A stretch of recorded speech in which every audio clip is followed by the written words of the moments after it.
Yo, what's up, family? Before we start the video, please leave a like, subscribe, and share to any and everyone that you can. Just read out there a little bit more. With that being said, let's get right into the video. The Boston Celtics sweep the Denver Nuggets in Abu Dhabi with a convincing 130-104 win. Everyone contributed in this game, showing just how deep this team really is. Today, we got some film sessions to get into on some certain players, so let's get into it. Alright, how y'all doing? I hope y'all doing good. If you're new here, welcome. If you're not, make sure you take your shoes off before you come to the house. And before we get into the film sessions, I do want to shout out the performances of Jaylen and Jayson Tatum. This is preseason, and we know who these guys are and what they bring, so I don't feel I have to document that, especially in games that don't mean much to them, but they do deserve some words. Jaylen finished with 21 points and 3 assists on 50% shooting in 23 minutes of play, and he just looks as ready as ever. He looks to be in even better shape than he was last year. He still is decisive, aggressive self, and even in preseason, we have moments of him exerting his physicality against smaller players like Jamal Murray. He's letting them know that they can't hang with him, putting his shoulder into guys, and just bringing the type of energy a team looking to repeat needs to have. There's been a lot of talk over the offseason about Team USA stuff and how he was left off that roster, and whether people think it matters or not, I do think it matters to Jaylen. He's been a guy over the course of his career that has used many things as motivation, and I believe him still being disrespected in a way even after a championship is a healthy situation that will help him strive for more rings. Becoming a more locked-in defender and focusing on the little things really pushed us to the mountaintop. I can't wait to see how he takes steps to be even better this season. Heroics by Jaylen Brown. Yeah, not sure I'd be laughing either. Brown to attack that matchup. Yeah. Brown waits, blows by Tyson, attacks Sharp. Jayson Tatum also played well in this game, totaling 17 points and 4 rebounds and also 23 minutes of play. Tatum does have some more recent on-court changes than JB, which is some mechanical tweaks to his jumper. Tatum said in an interview that he's watched a lot of film and worked a lot with his trainer, Drew Hanlon. They worked on pickup points, hand placement, getting lower, and getting the shoulders forward. From my untrained eye, the shot does look better. The hitch at the top isn't as prevalent, and it just looks smoother. In these first 2 preseason games, he's gone 6 for 14 from 3, which is 43%, shooting 3 for 7 in both games. I won't go too far just yet and say that the 3 ball is back, but it is encouraging to see. I just hope that if it is indeed back, that his mentality does not shift back to his younger jump shot heavy self. I do not want him settling against defenders he can score on just because he has more confidence in his jumper. In this game though, Tatum continued to show why he's one of the most versatile players in the league, being able to guard up and down the lineup while sometimes initiating actions along with finishing them. I was impressed with the passing in this one as well.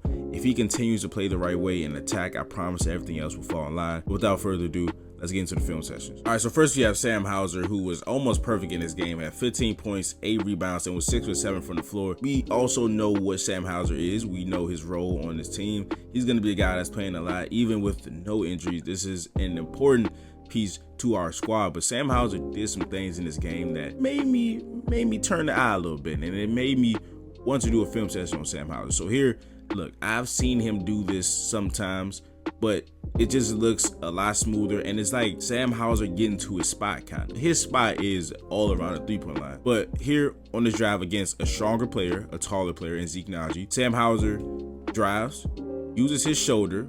He might be learning from Tatum and Brown. I don't know.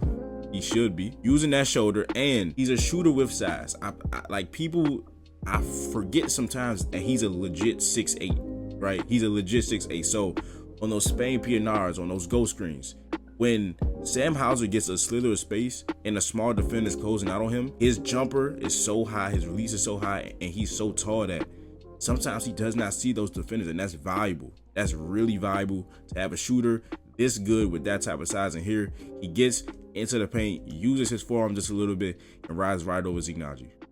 All right, and this right here was just a Celtics special. They try to run the pick and roll. Tillman doesn't even come set the screen, but they put 2 on Pritchard in the pick and roll. Now the Celtics have the advantage on the perimeter. They got a 3-on-2 with Tillman, Walsh, and Hauser. And now the opponent is at the Celtics' mercy. How many times have we seen them do a great job of getting teams into rotation? So, of course, we had the 3-on-2, but watch what Jordan Walsh does to ensure that Sam Hauser gets this open 3, right? So, again, Tillman gets it at top of the key. Zeke Naji has to jump out on him. But Jordan Walsh, of course, we still have this 3-on-2. But on this side, it's going to be a 2-on-1 because watch Jordan Walsh does. He sets the screen to negate the rotation. Now, Hunter Tyson didn't really look like he was making an effort to get over there. Hopefully Coach Mike Malone is watching this right now. So we can get into Hunter Tyson and ask about that.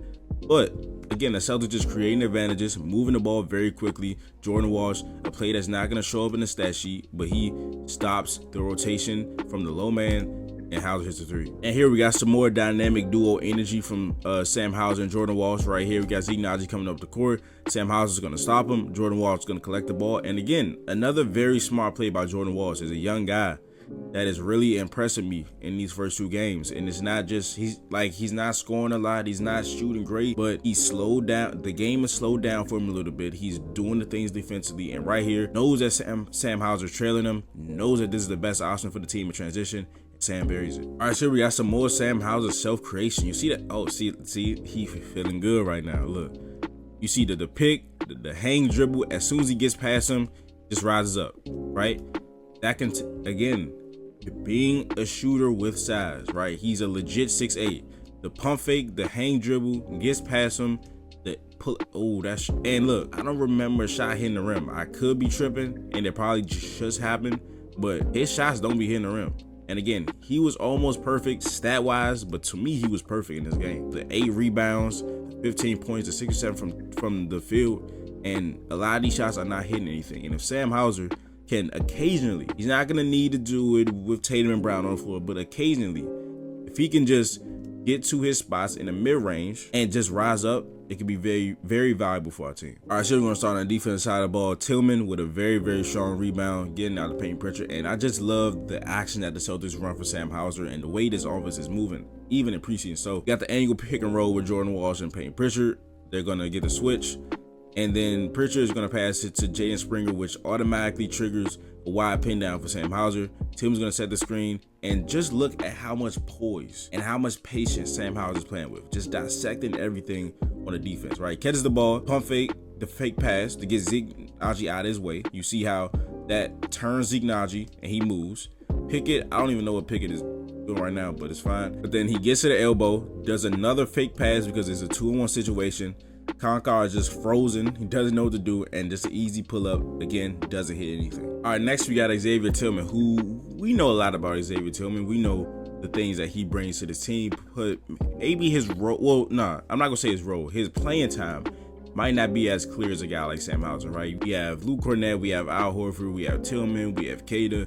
These are the guys that are going to be filling it big time for Kristaps Porzingis as he's hurt. But Xavier Tillman is a specialist, and that specialty is defense. So here we got Jaylen Springer pressing the ball, which he does really well. As Pickett spins to this side, Tillman just for some reason comes up and stops that drive. He spins back to the other way and is still able to get back to his man, tells Pritchard to go up high, and then Jaylen Springer plays some more good defense. The Celtics play good team defense. And Tillman comes off the corner to disrupt this drive by Jalen Schroeder and a good rebound. Now, this possession might not seem like much to some people, but just the Celtics being comfortable with Xavier Tillman switching onto point guards is such a big deal. Now, I don't want to hear that this is Jalen Pickett. Of course, he can guard him because I've seen him do this to Trae Young and Devin Booker and all of those guys, right? I can show you that, right? The Celtics, they mismatch hunt so much. Jaylen Brown talked about trying to run a killer whale offense where they're trying to hunt the seals, right? We see teams go head over heels with trying not to give up switches, and it just causes them to be a step or two behind because they're trying so hard to fight over screens to not switch, or they're putting 2 at the ball so the Celtics can't get the mismatch that they want, and it just creates so much easy offense for the Celtics. Having a center like Xavier Tillman who can switch everything, it just means that the Celtics are less likely to be a step or 2 behind because they don't have to worry about getting taken advantage of on these mismatches. So here he switched on the Pickett, right? They switch it right back.